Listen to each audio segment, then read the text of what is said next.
The finance minister decided to take $1.3 billion from money that Quebecers could use to date and give it to Christine Fréchette and Bernard Drinville to have an electoral slush fund for the CAQ. Wow. To call this an electoral slush fund is quite frankly ridiculous. Ouch. There you go. Jim, that's the finance minister, Eric Girard, yesterday reacting to Andre Fortin of the Liberals. Well, you heard that exchange. Just kind of curious, did you catch any of Eric Girard? Yeah. What do you think? I mean, what I found remarkable was, I was able to make out what he was saying beyond the fact that he kept limping and quacking because, like Francois Legault, he's going to be no longer the finance minister. In fact, his budget may well be rewritten more quickly than the CAQ's immigration legislation, simply because we're going to have a new couple of leaders. April 12th will decide between Drainville and Christine Fréchette who's going to be the leader of the CAQ. But I'll bet you're folding money right now, buddy. This idea that there's a slush fund for these people. I think if Quebec taxpayers are yelling at their radios right now as the fact that, even though this had been telegraphed, the Premier of Quebec, who is a millionaire, remember we were checking when they had to declare their assets, and Francois Legault is worth about $10 million. He's going to hang around. He's going to collect the $300,000 transition fee that you get simply for losing your job, which I think is great work if you can get it. But yeah, this is where we are. There is this whole sense that everybody's sort of metaphorically looking at their watch, waiting for stuff to actually end and move on with their lives. So it's great, Eric Girard can deny that this is a slush fund, and maybe, by the strict definition, because a slush fund is sort of supposed to be illicit, supposed to be secret. No, there's nothing secret about this. There's just a chunk of money being put aside for the next leader, which, the Liberals have decided, well, that's going to help them campaign. Honestly, Aaron, I think all the money in the world will not help the CAQ get reelected to a third term. Won't help the CAQ, I think, even get elected to be the official opposition. That's simply my opinion. But I think, right, for the right reasons or wrong reasons, Quebecers have finally figured out this is the worst government in Quebec history, is the most incompetent government in Quebec history, the most wasteful, the most spendthrift, the most petty, the most divisive. And it's going to take, as I say, it's going to take a lot more money, a lot bigger checks than we've been used to getting from this government to make us forget the last 8 years of Francois Legault and company. It's interesting. So, yeah, Francois Legault saying he's going to stay on as an M&A. I found that kind of odd to begin with because what did he say? He has to, the people in L'Assomption in his riding need him. Yeah. They need him, Jim. They need him, and you know what? He doesn't want to be like, a distraction in the caucus meetings. So he's not going to go to caucus meetings, whoever the new leader is, because, he used to be the leader, so he doesn't want to be distracting, blah, blah, blah, blah, blah. But my hat's off to TVA, because they're the ones who actually pointed out that had he left at the same time the new leader was sworn in, he wouldn't get the money. And now he's going to get the money. Uh-huh. So I mean, everything is clear. But you know what? The last thing on earth, I mean, not that he ever was, but the last thing on earth that Francois Legault gives a damn about now is public opinion. So, this is where we are. And this is something I have repeatedly warned about on the show, is that when they don't give a damn and they know, they're just doing whatever they want, and now they don't care, they how much damage can they do before they get drop-kicked out of office? That's the problem. That's the question we should be asking ourselves.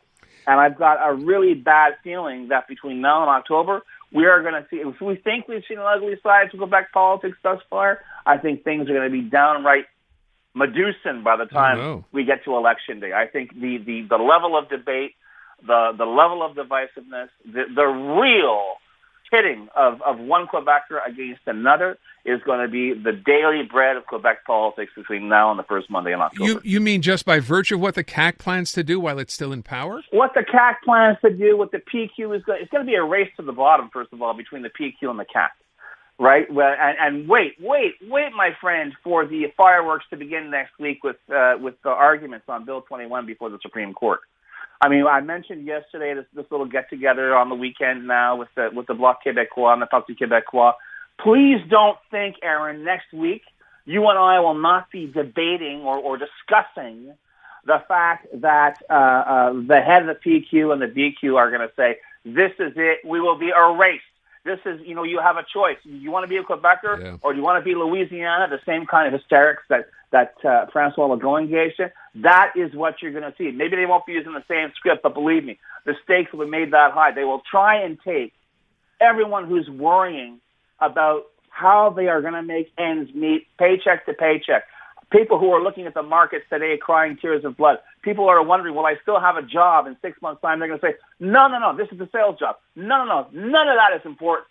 What's important is the Quebec nation, its identity, and the protection of French. And that's the sales job. They know that's the only sales job they have. They can't compete with any other party when it comes to economic policy. So this is where we're going to wind up. So as I say, it's a terrible thing to point out, but it is a fact that given the manner in which the CAQ actually lowered the level of political debate, lowered the goals of Quebec politics to basically us against them, i.e.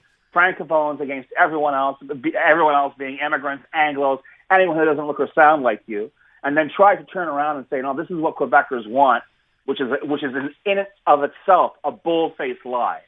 But once again, this is the last gasp, my friends. This is the last kick at the can they have. And believe me, they're going to kick really, really hard. Jim, for people trying to, by the way, who don't understand fully, what we talk about Bill 21 now, right? So we know that the bill has gone, it's moving on to the Supreme Court. What happens next week? What starts? Arguments in favor of in fact, it depends on who's making the argument. The Quebec government is going to argue that nobody's got any this is the Quebec nation doing this. It's protected by the notwithstanding clause, which is a part of the Canadian nation, which is true enough, okay? In other words, butt out, you've got nothing to do with us. We're like a country within a country. You've got people who are going to turn around and say this is targeting Muslim women, depriving them of work, violating their rights. Is this where we want to go in Canada, where we have the use of the notwithstanding clause to switch off what we up until now have been told are fundamental rights?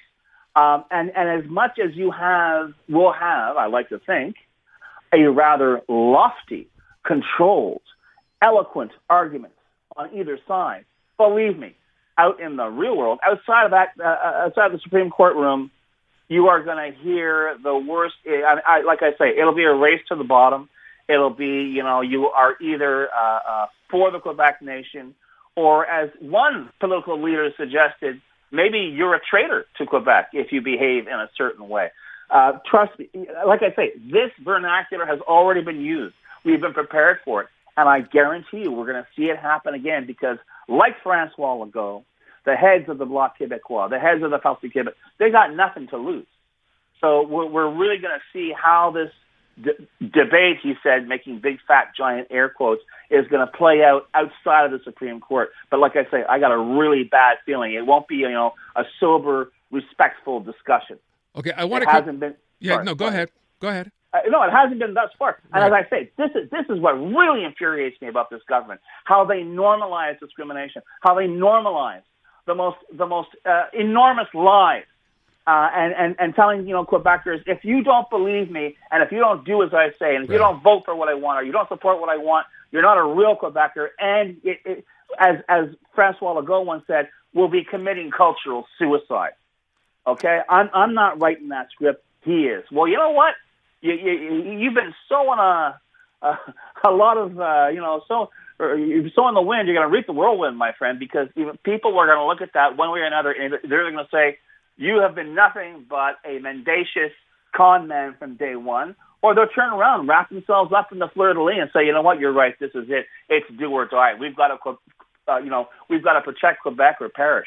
And I guarantee you that's where these passions are going to go. But let me just try to put a timeline in this. So the arguments begin next week, and how long till there's an eventual sort of decision here? Well, is it the months? Supreme Court, buddy. They got them ermine robes. They'll give you in the late term. They'll give you a decision when they're damn well ready. Yeah. But the bottom line here is you can expect a decision after the election. They're not going to drop a decision before, and plus probably not with the timing. Right? If arguments are beginning in the last week of March, I should be very, very surprised to see the Supreme. And remember, this case is really about the notwithstanding clause as well, the use of the notwithstanding clause. Right. So this can have applications right across the country. I don't think you're going to see any kind of a precipitous decision on this. Certainly, like I say, certainly not before the election. And frankly, maybe, it's the kind of thing they just might drop between Christmas and New Year's. All right. I will point out the Bill 96 situation, that going to the Supreme Court, 2 separate cases here, right? And that's going to be another challenge. Well, yeah, but I mean, once again, they take one case at a time. Yeah. But trust me, Bill 21, which was the first, how can I put it, which was the CAC's first experiment with normalizing discrimination, will be perhaps the template for all of this. Because remember, if they turn around and rule, you know what, you shouldn't be using the notwithstanding clause in this fashion, in a preemptive fashion, well, my God, that's the entire template for the CAC's legislative agenda. So believe me, it would have an effect on any other case heard, not just in Quebec, but in any other jurisdiction concerning the precipitous use of the notwithstanding clause. Yeah, and there have been other provinces doing exactly the same. Yeah. So, okay. Lastly, before I let you go, Jim, I brought up the question today, the World Happiness Report, this thing that comes out every year that shows that Canada has dropped from, last year we were in 18th place, which is nothing to write home about. This year we are in 25th place. I'm just wondering what you think, what your take here is, because it seems to be that it's not the older people in Canada, it's younger people here that are just less happy than ever before. What do you think?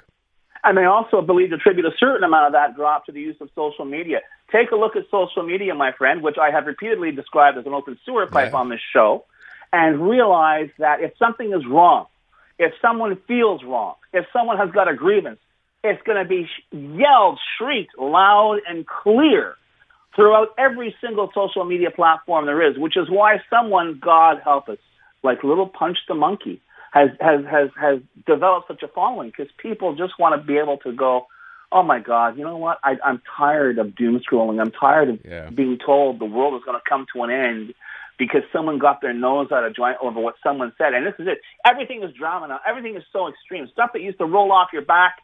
No. That's an issue. We have to look at it and analyze it. My God, I'll give the CAC this much credit, and frankly, they're also stealing a leaf from Ontario's book. Eliminating telephone use or phone use for students in school, I think, is a great first step towards rehumanizing modern society. Not Quebec, not Canadian. I say certainly Western society, rehumanizing it, because by God, we are not the same species of creature we were before the internet was invented. James Mennie at the Montreal Gazette. Jim, thank you so much. Have a good weekend. You too, buddy. The newest tracks. Let's go. New music. And the next big thing. Always on the new music first. Your first place to hear it all. 'Cause you gon' like it, love it, wanna play it twice. Playing now. iHeart New Music. Your digital station for brand new drops, fresh finds, and tomorrow's bangers.